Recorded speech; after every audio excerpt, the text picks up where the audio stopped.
Ẹ káàárọ̀, ẹ káàsán, ẹ káalẹ́ àti tẹ́ tí ń wò wá. This is Digi Naija. Don't forget to subscribe, like and share. Lórí ọ̀rọ̀ national àti àwọn onífújì àtàwẹ́wẹ́ ti fẹnu lọ kó jábìn báyìí o lọ́dọ̀ MC Olúọmọ. Gbogbo àwọn tẹ́ MC Olúọmọ ti jáde lórí ọ̀rọ̀ àtàwẹ́wẹ́ báyìí o láti fi àwọn kò bá kún gbé ọ̀rọ̀ oríṣiríṣi ránṣẹ́ sí i. Àbọ̀lọ́rẹ́ bínú tán nínú fídíò yìí ó ṣe àlàyé lẹ́sẹẹsẹ bí MC Olúọmọ ṣe ti gòkè tẹ́ lè fà bọ́lẹ̀ mọ́. Ẹjọ́ ẹjẹ́ àjọgbọ́ ìtókù lẹ́nu Àbọ̀lọ́rẹ́. Step by step, step by step. Ó ti wá gun o. Mo fẹ́ ká máa fílẹ̀ fún gbogbo ẹni tẹ́ ń bàjá ni o.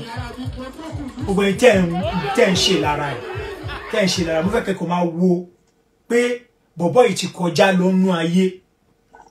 Kò dẹ̀ ní easy láti gbé ṣubú fún yín. Dẹ̀ ní gbé ṣubú. Kò ní easy fún yín láti gbé ṣubú. Ó máa dì gan-an. Ó máa dì gan-an torí pé ẹni tọ́lọ́run bá gbà fún èèyàn máa ń fààyè tiẹ̀ lẹ̀ ni.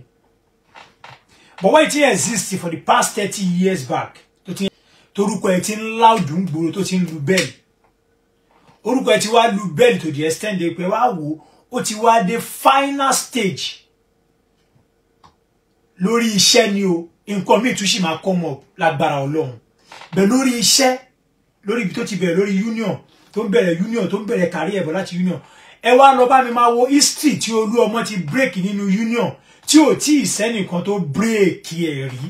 Lórí Digi Naija, ibi tá a ti máa mú àwọn ìròyìn wá fún yín lọ́lọ́kan ìjọ̀kan gbogbo ohun tó ń ṣẹlẹ̀ ní Nàìjíríà àti ilẹ̀ Yorùbá. Tó bá jẹ́ ìgbà àkọ́kọ́ tí yín rèé, ẹ bá wa subscribe, kẹ́ ẹ like, follow, kẹ́ ẹ sì share fídíò yìí. Ẹ tẹ bọ́tìn tó dàbí aago kẹ́ ẹ lè mọ̀ tí a bá ti gbé fídíò tuntun jáde. Èyí tá a tún mú wá fún yín lónìí àrà ọ̀tọ̀ ni. Ẹ máa bá wa ká lọ. Ẹ tó bá ti bírèkì ẹ̀rí kẹ́ ló máa mú wá fún mi. Nínú career, ẹni tí èèyàn máa ń fi ipò àti ọ̀nà tọ́lọ́run gbà fún, ẹni tí èèyàn máa fi ń tọrọ ni. Àkọ́kọ́, kò tí ì sí ta ló ṣe 3 times treasurer. Ó ṣe 3 times treasurer ní state yẹn. Ó maintain yẹn. Ẹ ṣe yẹn lé ní. Ó jẹ chairman Lagos State. Ó tún kọjá. Kò wá sí ẹni tó jẹ chairman Lagos State tó jẹ chairman yẹn lẹ́ẹ̀kan náà tó dẹ̀ tí àti chairman yẹn tó lọ jẹ president. Kò tí ì sí nínú union history. Tó bá wà ẹ kọ́ mi lẹ́kọ̀ọ́ mo tún fẹ́ kọ́ bọ́ sí tí bá dẹ̀ ṣe mistake ẹ là fún mi. Kò tí ì sí láti orí success àní láti nígbà tó ti dá union history lẹ̀ tí union ti wà kò tí ì sẹ́ni tó dìde ní state chairman. Ẹni tó bá ti dìde ní state chairman ó ń gba ilé wọn lọ ni. Ẹni tó bá ti dìde ní state chairman ó ń gba ilé ẹ̀ lọ ni. Last time tó máa ń dún nìyẹn. Olúọmọ ti ṣe state treasurer lẹ́ẹ̀mẹ́ta. Ó ti ṣe zonal chairman. Ó ṣe zonal chairman. Ó tún ṣe zonal chairman tán. Ó tún lọ ṣe national president. Ó ti break record àti history tí union kan ò tí break rí.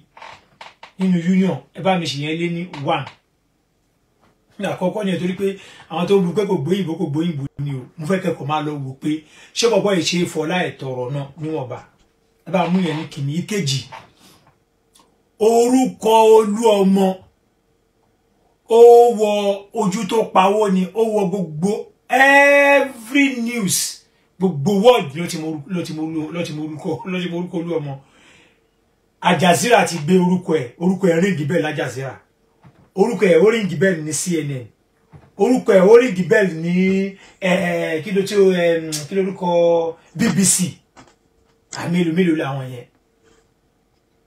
Níbi orúkọ ẹ̀ ó ríngì bẹ́ẹ̀lì nínú ayé. Now káwá tó wá mọ́ mo wá kọ́kọ́ fẹ́ sọ pé mo wá fi bẹ̀yẹn yà sí ara ó dẹ̀ ti tọ́ọ̀chì láìfù ọ̀pọ̀lọpọ̀ nínú àwọn èèyàn fẹ́ kẹ́ máa kọ́kọ́ mo ṣe ń padà bọ̀ mo fẹ́ kẹ́ máa píkì point mo dẹ̀ fẹ́ kẹ́ mọ̀ pé ta lè yàn kí wọn náà kọ́gbọ́n. Ṣẹ́rí lénìí tá wà yìí níwọ̀n tó bá kàn wò pé Brai kò sí nǹkan kan míì tó tún nínú ẹ̀yin tẹ́ ń bá ṣọ̀tá nínú union yìí kò sí nǹkan míì tó tún fẹ́ dààmú lẹ́yìn ibi tó ti dé yẹn tó tún máa dà nínú union ni mo sọ o. Ipò téèyàn máa dà tán lórí union náà ló ti ń dà yẹn. Ó wá jẹ́ kí ẹ fààyè ẹ lẹ̀ fún kó fi bọ́lẹ̀. Ṣùgbọ́n mi sọ fún yín pé ọ̀nà tó gbé gòkè yẹn ọ̀nà yẹn náà ló máa gbé bọ́lẹ̀ lè rubbish dẹ̀ ní rí rubbish nígbà táwa sójà àti yìí bá ṣe wà ń bẹ̀ kò lè lè rubbish kò táwa sórí kò sí kọ̀míṣà máa jà fún mi pé lè rubbish dẹ̀ tó rubbish dẹ̀ ní rubbish kàkà bẹ́ẹ̀ lè máa rubbish ara yín torí pé one kò bá yín dùn kankan oníkálukú ti dùn tó fẹ́ dù oníkálukú dẹ̀ ti gbà tó fẹ́ gbà ó wá jẹ́ kó oníkálukú maintain peace kó oníkálukú wà láàyè ẹ̀ tíjà bá ti wà tẹ́lẹ̀ káwájọ parí ẹ̀ kájọ ṣe kí ni kájọ maintain kájọ máa bára wa ṣe lọ padà. mo sọ mo ní tó bá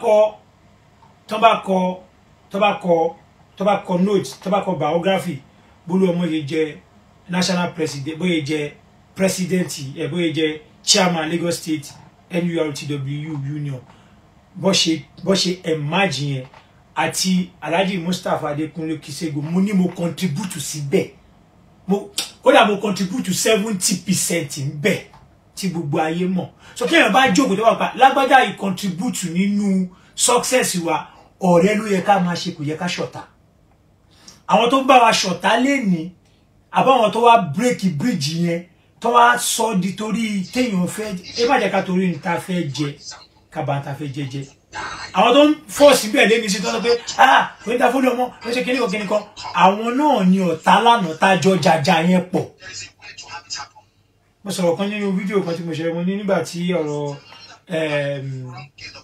àgbẹ̀dẹ làwà àtàjílò làwà gbogbo àwọn tó wà ní other side wa tí wọ́n bá wa ṣọ̀tá ń gbà yẹn tó ń ṣe àwọn tí wọ́n bá Alhaji Mustapha ṣe ọ̀rẹ́ lé ní ọ̀rẹ́ àpàpàdodo yìí àti àwọn wọn fẹ́ rí mi wọn ní láàtàn ní gbogbo bíi 10 years back 15 years back ọ̀tá ńlá náà ń bá wọn ṣe ọ̀tá gidi bíi kúkú bíi yíyẹ ni ẹ̀yin yìí náà lẹ́jọ́ wà nínú team but now nítorí pé téèyàn bá fẹ́ ẹni téèyàn bá fẹ́ pa èèyàn máa ń súnmọ́ pẹ́kípẹ́kí ni mo dẹ̀ ti sọ pé tó bá pẹ́ nǹkan tí mi ò gbọ́ àti nǹkan tí mi ò mọ̀ mo gbọ́ ó dẹ̀ sound létí mi pé wọ́n láti bírèkì wọ́ọ̀ tó wà láàárín Olúọmọ àti Sego because tó bá rí wọn break àwọn ò ní achieve ibi táwọn ń lọ ìyẹn lọ́rọ̀ ẹ ṣe ń dùn mí báyìí mo ṣe ń tẹnu mọ́ pé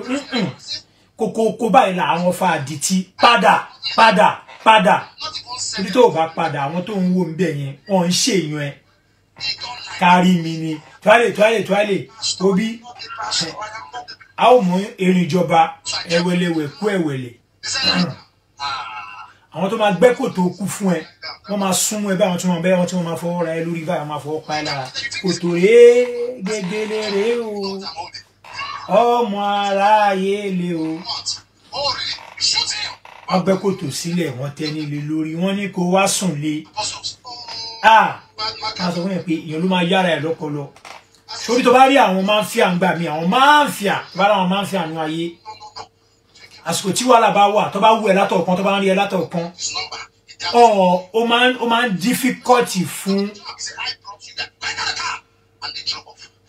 máa ń fíà láti yí tí máa ń fíà tó bá jọ ń wúra wọn lọ́ọ̀kan but ó máa ń easy fún wọn láti calm down ṣàbọ̀ nígbà míì tó bá rí tó bá ń pèèyàn ní máa ń fíà ọ̀kàndàkàn tí nǹkan kan bá ka mọ́ ní kọ́nà níbi tí ò yẹ kó ka mọ́ ó máa dojo ok an example tó bá rí yàn bóyá actor àbí èèyàn tó jẹ́ máa ń fíà ńlá àwọn aka ẹ̀ mọ́ korodo iwájú ò ṣe lọ ẹ̀yìn ò ṣe padà ọ̀tún ò ṣe lọ ọkọ̀ ka ẹ̀ mọ́ kí ni the next thing tó máa ṣe ó máa dojo ó lè dojo ó lè ní ó máa dojo ń bẹ́ẹ̀ torí pé tó bá dojo tó bá ṣakọni akọni lọ ni legacy má lọ má go too far ó dà jẹ́ kí n máa wo bọ̀ tí máa wo mi fi ṣe ọ̀rọ̀